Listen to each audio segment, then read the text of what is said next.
নমস্কার বন্ধুরা, আজকে চলে এসেছি বেগুন বাড়িতে বেগুন তুলতে। এই একটা কত বড় বেগুন,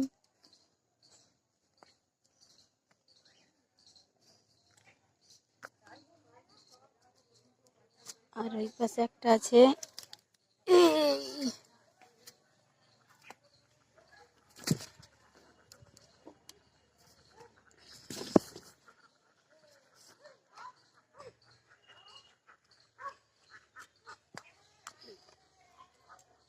যে দুটো তুলে নিয়েছি, আরো আছে ওই পাশে। ওই বাড়ির ভেতরে ঢুকতে হবে, ঢুকে তুলতে হবে।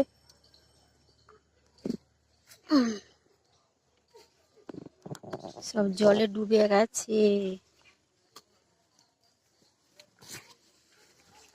এই যে এখানে একটা আছে।